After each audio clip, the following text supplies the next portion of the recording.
It's time for The Verdict. The Verdict is a lively discussion of current events and legal issues pertinent to Oklahomans. The Verdict is hosted by Kent Myers and Mick Cornett. It's time for The Verdict.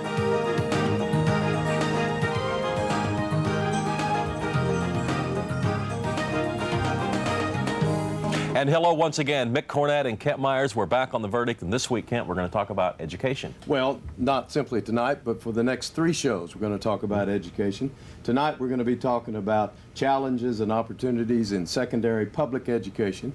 The next 2 weeks, we'll be taking a little different approach, and we think that this show is going to have a lot to offer to all of our viewers.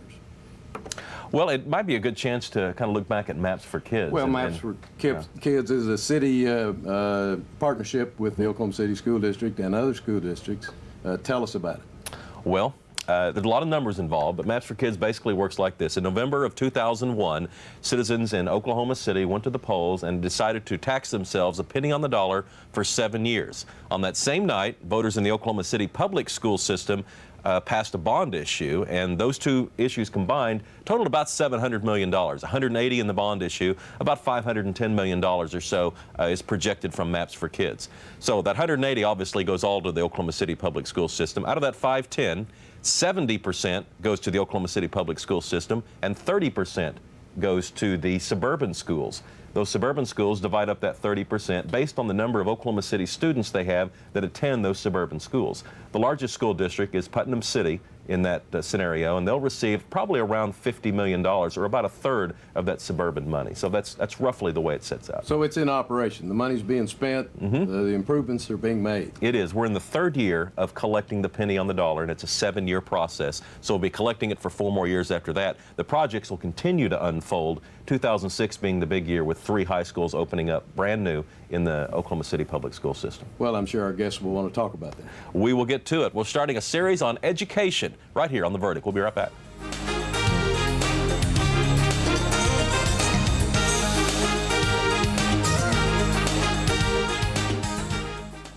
Attention homeowners. Thinking about credit counseling? Stop. When money is tight, credit counseling is not your solution.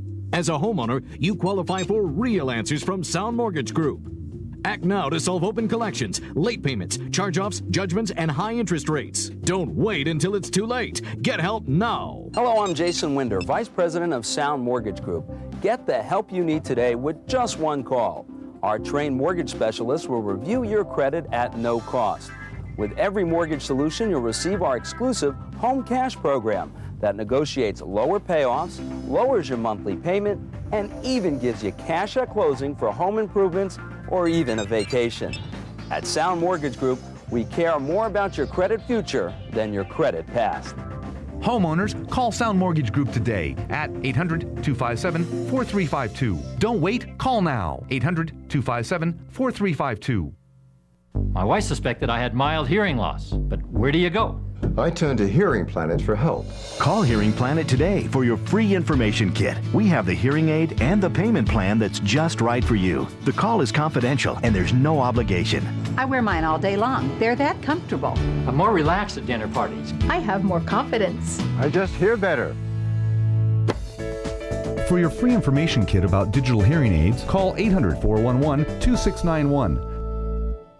Own a timeshare or campground membership? Turn it into cash.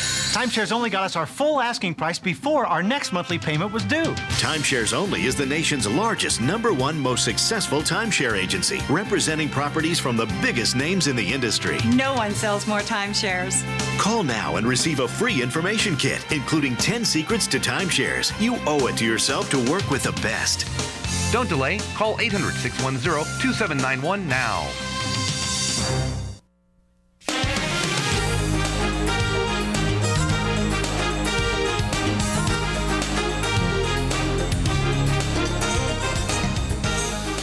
Welcome back to The Verdict. Mick Cornett with Kent Myers. Kent's going to introduce our guests. Very pleased tonight to have as our first guest Dr. Jim Capps. He is the superintendent of the Putnam City School District. It's the 3rd largest school district in the state. Dr. Capps is a graduate of the University of Oklahoma for his undergraduate work. He graduated from University of Central Oklahoma with his master's and back to OU for his PhD. He's been with the Putnam City School District for 27 years. And speaking of the Putnam City School District, let's just take a minute to look at a few statistics about Putnam City. It was established in 1914, has 19,356 students and 1,189 teachers. Dr. Capps, we really appreciate you coming today and getting to tell our viewers about Putnam City. I appreciate the opportunity. On my left is Bob Moore. Bob is the superintendent of the Oklahoma City Public School System and has been for several years. It is the second largest school district in the state. He received his undergraduate and master's degrees from Stephen F. Austin and did postgraduate work at the University of Houston. And let's look at a graphic a little bit about some stats on the Oklahoma City. The school district has 40,703 students and 2,399 teachers. Bob comes to us from Amarillo, where he was a superintendent. And last week, congratulations to you, by the way, you were named by United States Education Secretary Rod Page to chair a regional committee on evaluation of the No Child Left Behind Act in the states, I think, of Louisiana, Oklahoma, Texas, Arkansas, and New Mexico. Right. And that's quite an honor. Congratulations to you on that. And welcome to the verdict. It's a privilege to be here. We're glad to have you. Thank you. Jim, the Putnam City School District is largely in the northwest section of Oklahoma City. What's going on this year in Putnam City that people would like to know about? Well, I think that the main emphasis is on student achievement. We're doing a lot of in-servicing with the teachers, getting things where we can really see a marked increase in the students' scores. We're working with some outside agencies, a group that's called Possibilities that is working in a certain section of our district, trying to assess what the needs of the community are and how that can relate with how the school can help them. Of course, athletically, we're very pleased that two of our teams made the state playoffs, and we're looking now for basketball season to produce the same results. Well, good luck there. Bob, the Oklahoma City School District is largely central Oklahoma City. It goes fairly far south, fairly far to the north. Tell us what's going on in your school district this year. Oh, I think it's really been exciting. This last year, we got our audit, our independent audit. We had the first clean audit in a decade in the Oklahoma City Public Schools. We created a fund balance. When I arrived, we had a projected $4 million deficit. We finished with over a $6 million fund balance this year. I think the most exciting aspect is the improvement in student achievement. And I think one of the things that really hallmarks that improvement in student achievement is that we measure morale in the district. We use a tool that's used across the country, but we had a 13% increase in teacher morale. If you don't have happy teachers, you're not going to have improvement in student achievement. So that's really exciting. But the most important aspect is our improvement in student achievement. Our district as a whole has 88% free and reduced lunch eligible kids, poor kids. And the research shows that the higher the percent of poor kids you have, typically across the state of Oklahoma and the country, you have lower student achievement.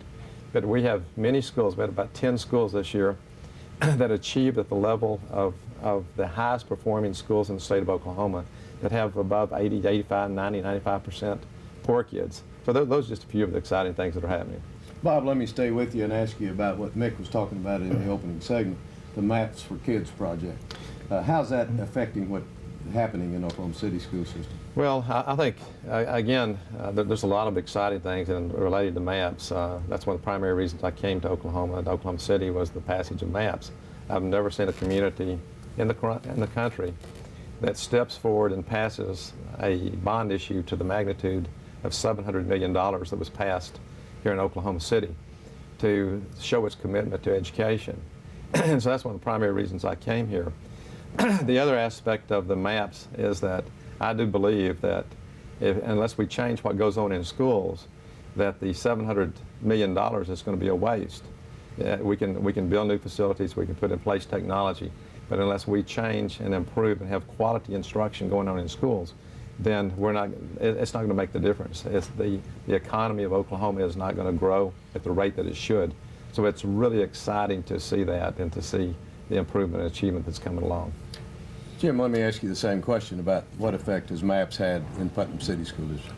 Well, we've been in a rather unique situation because for the past many years, our patrons have supported our bond issues. So we've been able to maintain our buildings and keep everything as the way it should be. And we've been very fortunate to have that. So MAPS has allowed us to do some things that might not have been accomplished in a regular bond issue. And probably the biggest project that we've taken with MAPS is putting security cameras in all of our buildings. And we probably have now one of the most elaborate security systems because we want our students to feel safe. We want our teachers to feel safe. And so that's been the biggest thing that we've accomplished so far. What about No Child Left Behind? How is that having an impact on Putnam City? Oh, well, I think that the theoretical basis of No Child Left Behind is excellent. It is causing our students, our teachers, all of this, the entire district, to be accountable for what we're doing. So we're seeing that aspect of it. The complexity of the plan, though, is creating some problems because people don't really understand what those numbers mean and how they're supposed to be used. And I think the big problem right now when the public or when parents see these API scores or see an adequate yearly progress being met or not being met, well, they want to compare that with other school districts. And I think that what we need to try to focus on is how are these individual schools doing? Are we raising the level at that particular school? Not how do we compare with Oklahoma City or Tulsa, but how is Apollo Elementary School doing and compared to last year, and are we doing the things that we need to do to accomplish the goals that are set forth by No Child Left Behind? You know, Kent and I have talked before, Bob, about how whoever gets to name the issue probably has a big advantage. I mean, you call something No Child Left Behind. I mean, who could be against that? Right. But in actuality, I mean, there are pros and cons with No Child Left Behind, and they affect the way that you guys conduct your business.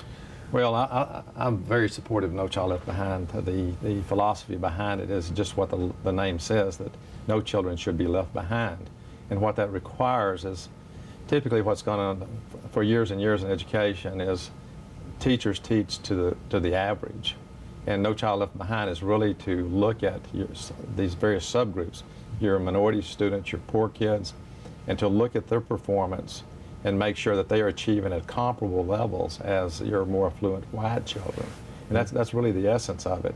And it can be done, that's the challenge that particularly Putnam City and Oklahoma City that we face, is that we're far above the state average in terms of the percent of poor children as well as the minority students that typically score at lower levels.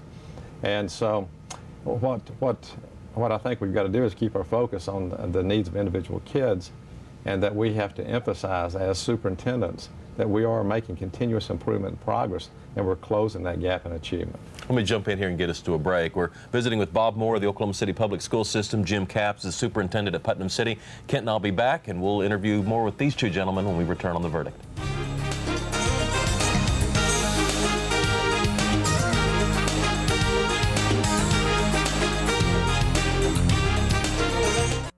Bob Famous here for Ayrton Nissan, home of the low-price cars. Hey guys, look! Where you'll always get the best deals on new and used cars, trucks, vans, and SUVs. Sure, we've got an incredible selection and a friendly, knowledgeable staff. I'm on TV! But ultimately, our bottom line is... Move over, Bob. Our bottom line is your bottom line. That's why we call ourselves the home of the low-price cars. Yeah, that and the fact that the House of Bob doesn't have the same ring to it. The all-new Ayrton Nissan, home of the low-price cars. Nice suit, Bob. Thanks, guys.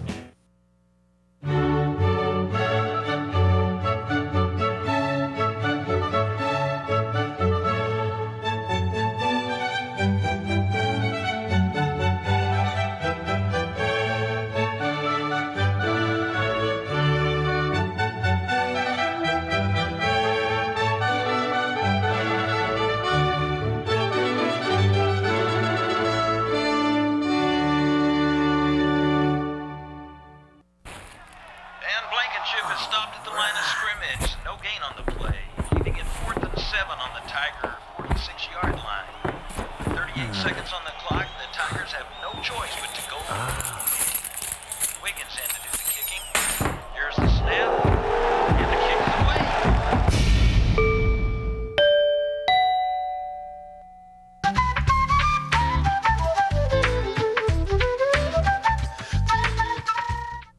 All children deserve a life of hope and love, but sometimes they experience a life of pain, neglect, and abuse. When that happens, each child deserves all the quality assistance and representation that can be offered in our legal system. For more information, call 23-CHILD.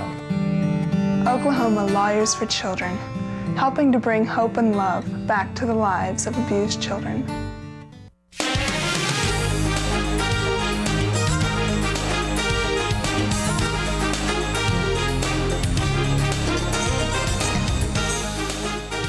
Welcome back to The Verdict. Mick Cornett, Kent Myers, and our guest, Bob Moore, the superintendent of the Oklahoma City Public School System, and Jim Capps, he's the superintendent at Putnam City. Kent?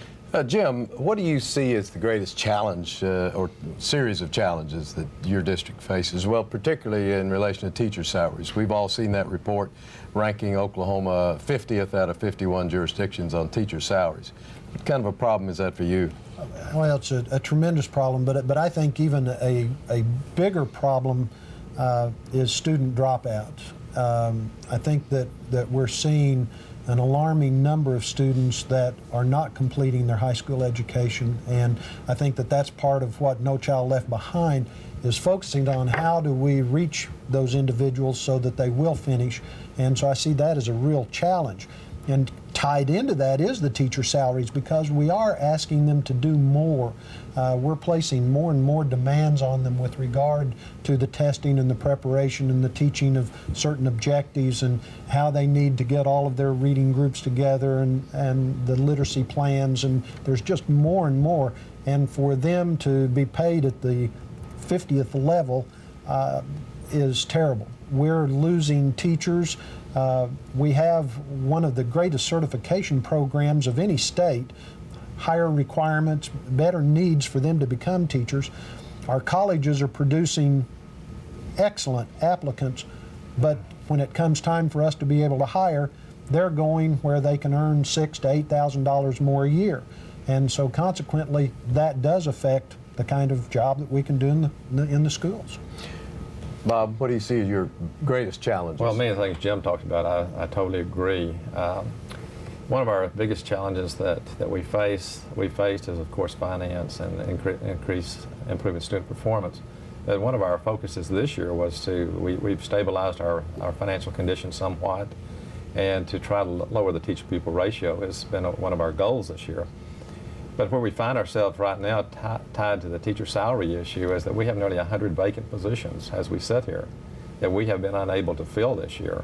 I just think what we could have done if we had those positions filled and lowered the class sizes in those schools to that level, the student performance would increase dramatically. But there's a dire need to increase the salaries. As Jim indicated, the No Child Left Behind, various legislation puts more and more requirements on teachers to perform at higher levels, and the increase in salary needs to be commensurate with those responsibilities. About school violence, that certainly grabs the headlines. How much of a problem is it, Bob? It's a problem. It's one that that we're working very diligently to get a hold of. We found this year we administered a research tool that's referred to as the Customer Satisfaction Index. It's utilized across the country, but we got responses, input from 66,000 stakeholders in Oklahoma City, parents, teachers, students. The primary need to improve customer satisfaction from the perception of middle school and high school students as well as parents is that we need to improve discipline in our schools. And so we're taking measures to review our discipline codes, the enforcement issues of discipline, to change those, to standardize those across the district. We have, of course, very high mobility in our school district. Students move from school to school throughout the year. And of course, if you don't have consistent discipline rules as well as enforcement across the district, it's going to affect your dropout rate and violence in your school. So that's a top priority. Jim, I know one of the ways that schools have changed since I was going to school is that campuses are closed now. You know, when I was in high school, you left campus to go eat lunch if you chose to, and now they're not. And it dawned on me one time, I was wondering, are we protecting society from our kids or our kids from society? Because sometimes the school violence and sometimes the violence seems to impede the school system itself. What's your take on school violence and that whole issue? Well, I think definitely the closed campus has created a better environment, maybe both for the community and the school. But violence is something that we're extremely aware of and try to focus on. And fortunately, in Putnam City, bullying is the biggest form of violence that we have. And so we're focusing, and the teachers are looking at ways to prevent the bullying from occurring. And that's one of the things that leads to students not wanting to come back to school. I think that our cameras have also helped create more of a safe environment because we're able to see if something goes on. We're able to identify in the hallways what students are committing an act or doing the damage. So I think that's been a big factor in reducing the amount of problems that we have during the school day. Jim, a decade ago, Putnam City was very different makeup than it is today. How do you see Putnam City changing in the next 10 years? What do you see as, what's Putnam City School District going to look like in a decade from now? I think that we are now an urban district, and we were considered a suburban district, but I think now as the years progress, and we would be considered an urban district, and by that certainly our poverty level is increasing. Students on free and reduced lunch, we're as a district over the 50% level. I know that's not as high as Oklahoma City, but it is high for us. We're seeing a greater ethnicity change in our student body. And I only see that continuing over the next 10 years. Academically, though, we're going to expect that those students perform at the same level as the students did 10 years ago. Mm-hmm. And that's our challenge. Bob, look 10 years ahead and tell us what Oklahoma City is going to look like real quickly. Well, one of the central themes of the MAPS project was to create a model urban school district in Oklahoma City. And I've worked in 3 states. All the districts I've worked in have been high poverty districts, lack of access to resources. And I've not seen a problem in Oklahoma City that I haven't seen before in the other states where I've had relatively good success. I anticipate that in 10 years from now that Oklahoma City Public Schools will be the school of choice for parents. That the trend, we've stabilized in the 2 years, the 40,703 students. We don't, the enrollment has not continued to decline like it has. And we're reaching out to parents, to stakeholders, particularly parents and students, to make sure that we're meeting their needs. Mm-hmm. And over the next 10 years, what we've got to do is keep our focus on the needs of all of our kids, mm-hmm. and engage parents, teachers, and the community at large in building that model urban school district, and we will achieve that. Well, Bob, Jim, we appreciate both what you all are doing in the community, and we feel like we're fortunate to have you guys around. Thanks for coming on The Verdict. Thank you. Thanks very much, guys. A final word from Kent and myself after this.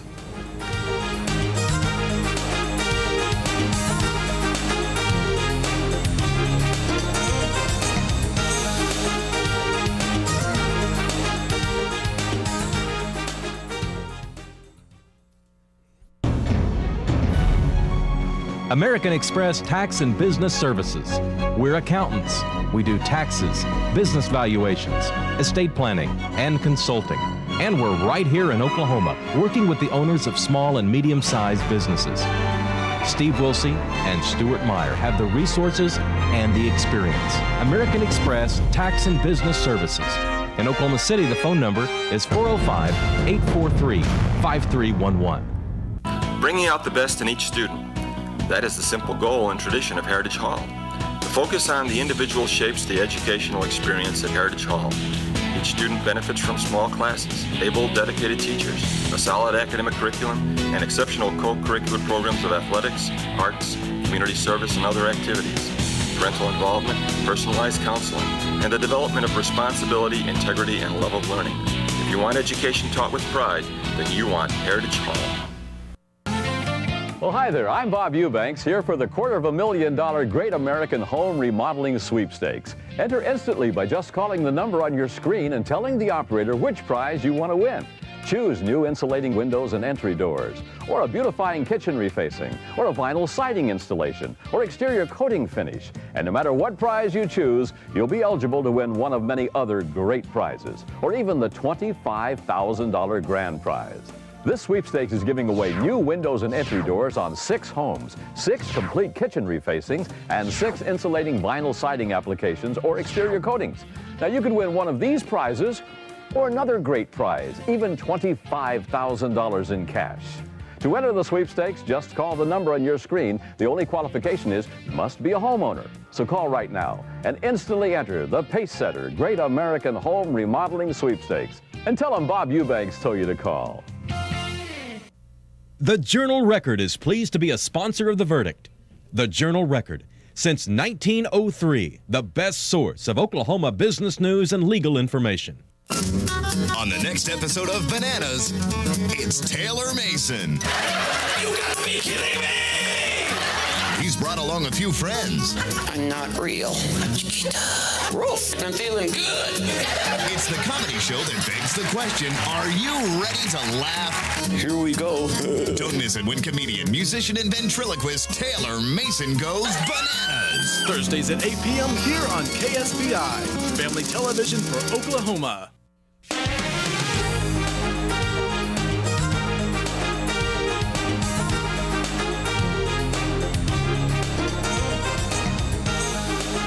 Mick Cornett, Kent Myers back on The Verdict here to wrap up our first show on education. Yes, challenges and opportunities in public secondary education we talked about tonight with Jim Capps and Bob Moore.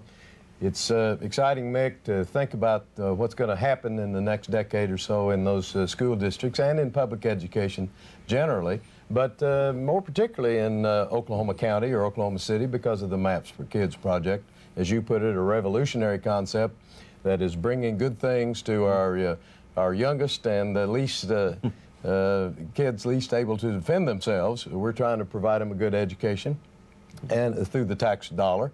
And I'm hopeful that that will come to fruition as everybody anticipates. And we'll continue our education series next week. That's it for The Verdict. For Kent Myers, I'm Mick Cornett. We'll see you next time.